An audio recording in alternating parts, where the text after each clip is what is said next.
thank you so much for tuning in. So today we're going to be talking about the new Urban Decay Naked Honey palette.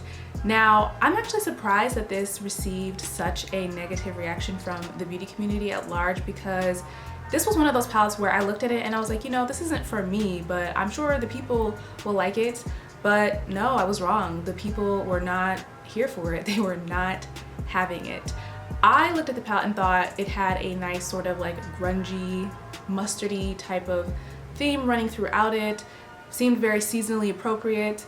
But my main gripe with the palette was the fact that they decided to do what was a very, very, very limited color scheme and put that into a 12-pan palette, as opposed to putting this in, say, one of their Naked Basics palettes. So that could have been 5 or 6 different shades. And I think that this palette would have been received a lot better and just would have made a lot more sense overall. I think that in the past couple of years, makeup companies have been trending towards doing more monochromatic palettes, and I'm all here for it. I think that they're really fun ways to incorporate a certain type of color into your collection if you don't already have that color.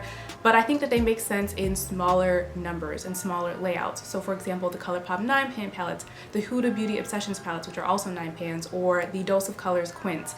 Those all make sense for monochromatic palettes or layouts because it's a small number that you're dealing with. And I think people looked at this palette like it was supposed to be Urban Decay's answer to the sudden interest in yellow eyeshadows that we've seen in the beauty community as of late, especially with the ColourPop Honey palette. But I don't think that that was actually the case, because I remember that LS did a video exactly around this time last year. I went back and watched the video, and she mentioned the fact that L'Oreal, who owns Urban Decay, had a trademark for the name Naked Honey, at least as of last year. So they've probably been working on this for quite some time. I don't think that this was supposed to be like their answer to the sort of trendy theme of yellow eyeshadows. Not at all. I'm sure for a brand like Urban Decay, it takes them a while to actually develop a palette, versus ColourPop, who has literally referred to themselves as the fast fashion of makeup and can probably churn out a palette within probably like 2 weeks time. So I do feel like Urban Decay did have this in the works. I think it's a little bit unfortunate, because I think part of the reason why this palette is being roasted so heavily is because people are looking at it like, this is your take on yellow Urban Decay, and I don't really think that it is. And I myself even looked at this palette and thought, okay, this is supposed to be like grungy, mustardy tones, but I watched a video from a YouTuber by the name of Makeup with Molly B, and she mentioned the fact that, you know, people are so mad about this palette because they think that it's a terrible take on yellow, when actually honey isn't yellow, honey is brown, honey is like an amber color. So it makes sense that this is what the palette looks like. So with that being said, I actually did see where Urban Decay was kind of headed, but again, 12 shades of that very limited color scheme just doesn't make a lot of sense. And it's not even like Urban Decay can hide it like a brand like Morphe, where, you know, they've got these 35-pan palettes where you have like the rows of 7x5, and the brand can kind of jumble colors up to almost trick the customer into thinking that they're getting more variety than they are.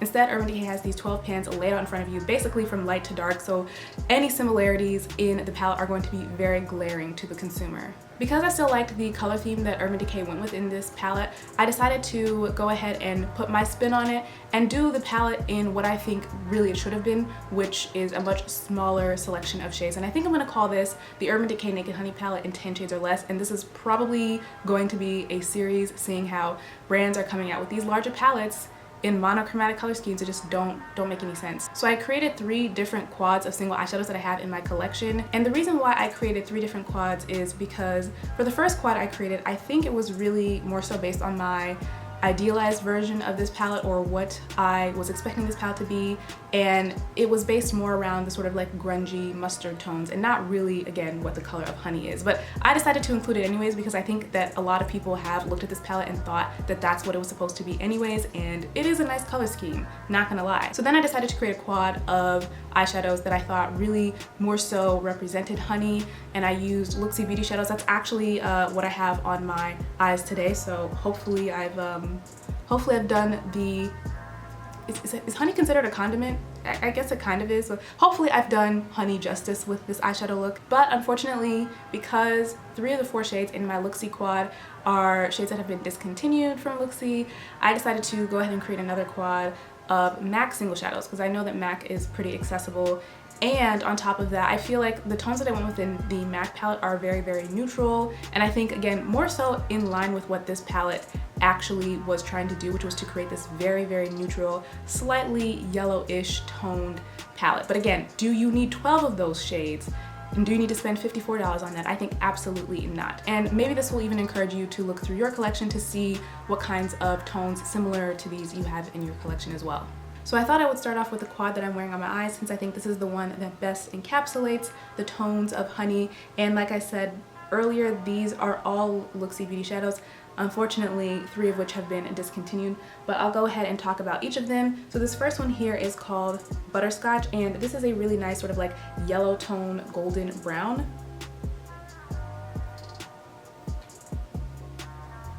So this acts really nicely as like a transition or crease color. That is the color I kind of have going through my crease wherever you can see a matte shade. I know there's a lot of shimmer up there as well. It does kind of slightly get darker as you buff it out and blend it out, and it can get darker when it comes into contact with a tacky surface as well. So for example, if you're putting it on top of a sticky primer or something like that.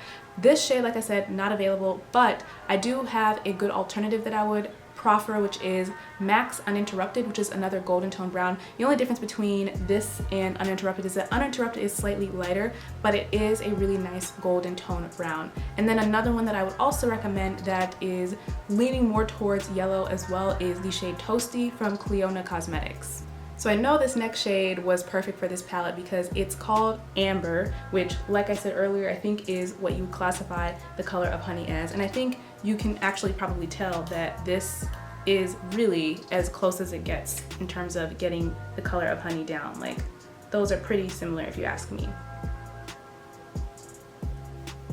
So there's Amber, and it has this really nice bronze base with this really strong sort of like golden shift, and it's a little bit orange at its base too, which again I guess is what makes it an amber.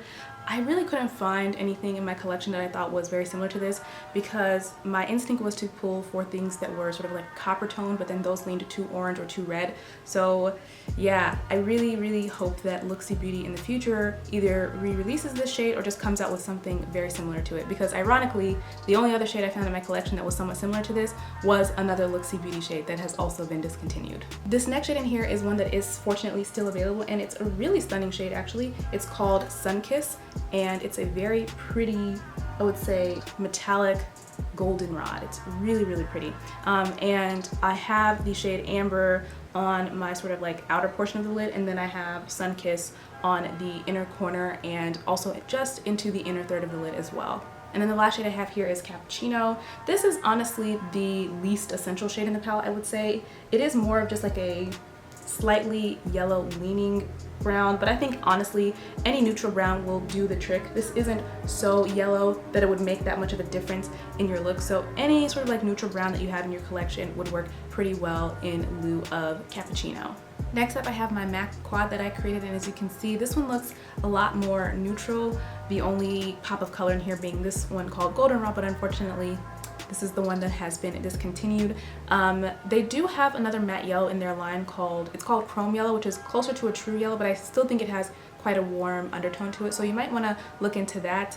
And another tip that I would give too, if you're trying to get a more golden yellow tone, or even if you're trying to get a more yellow tone brown, you should just try to mix together sort of like a golden shade, a yellow shade, and a brown shade, and you will be able to kind of get a mustard tone. Or even try blending out a neutral brown color with a yellow or golden matte shade, and that will help the brown shade to look a little bit more golden at the edges. So like I said, this first shade in here is Goldenrod, and I would say that again, if you can't get your hands on this, you could try Chrome Yellow or MAC Uninterrupted, which was the dupe that I suggested for Butterscotch from Looxi Beauty.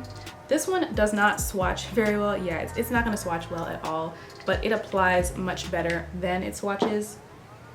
I'm also going to go ahead and swatch Uninterrupted beneath it. That's not part of this quad, but I just wanted to go ahead and show kind of what that looked like as well. So again, if you didn't want to get your hands on a brighter yellow, this is another shade you could kind of substitute in doing a sort of neutral but yellowish, amber-ish leaning quad. The next shade I have here is Amber Lights, which is just a classic fan favorite MAC shade. And again, I mean, amber is in the name, so kind of makes sense that this would go well with a honey theme. This definitely leans kind of more golden, but it is definitely, I would say, a richer golden color. MAC's metallic shades are not my favorite in terms of the impact that they have on the eyes because they're definitely softer, but of all the sort of softer metallic shades that I have, I still really enjoy the MAC formula. I think that they make one of the best formulas. They just go on so nicely and they still provide a nice glow to the eyes even though they're not, you know, really bam in your face metallic shades. Next up I have the shade Tempting, which this one I feel like it was really good for me to put it into this quad because I feel like this is one that I have neglected and not shown a lot of love. It is a really gorgeous sort of bronze color with a gold shift to it. So I think it's definitely more complex than it looks in the pan, and it goes onto the eye a lot more complex than it looks as well. Lastly, I have another MAC classic, and this is Saddle. And again, this is just another sort of more neutral brown that I put in here. Any neutral brown shade will suffice, so you can just reach into your collection and just grab whatever else it is that you have.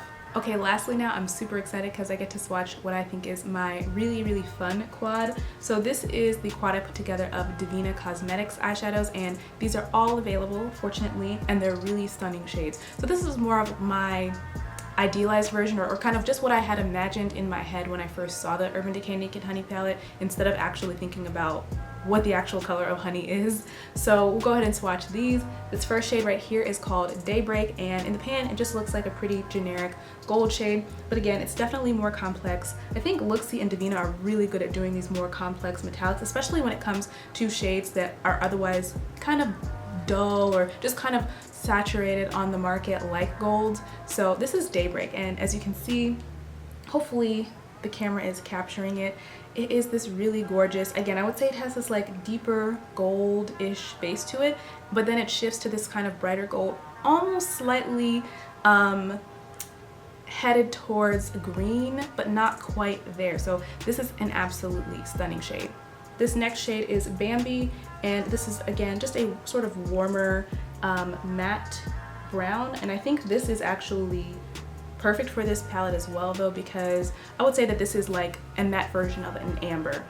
You can kind of see it's kind of orange, kind of yellow, a little bit of both, so I think that that is perfect. I mean, if you look at, like, for example, the shimmery eyeshadow that I have on my lid, the darker shimmer, and kind of this color, I feel like they're very close in terms of the tones. Obviously the finish is just different. Next up we have one of my favorite shades from Devinah. This is Courtney. Oh my gosh, I absolutely love this shade. It is more of like a green tone mustard, and depending on how you wear this, it can definitely pull a lot more green. I feel like in this palette it definitely will pull a little bit more mustard, but you can see that kind of olive tone that it has. It's a really gorgeous shade. Lastly, another amazing gold shimmery shade from Devinah. In fact, I would say that this is a metallic mustard, which is really interesting because I don't think I have any other shade in my collection that I would classify. So this is a really unique shade to my collection, and this is stunning on the lids. And it's funny too because this is one of those colors where I looked at it and I was like, oh cool, like an interesting gold. But then I started to see it more as like, no, it's really more in the yellow family when you think about it and when you wear it. In fact, it's quite similar in tone, or it's coming off quite similar in tone on camera to Courtney. It does, like, in some lights kind of look like it verges towards green, but I would say it's still more so a yellow. It just has this like really deep base that can kind of give it a slightly green leaning look, but it's definitely very yellow and very grungy as well. So I'm really glad that I put those three quads together. I'm actually thinking I'm gonna keep them together for a while. Like this look, I honestly would love to do it again. And that's how you know that I have to seriously love an eyeshadow look if I feel like repeating it when I have so many different eyeshadows in my collection. I also really loved the look that I did with the Devinah shades as well.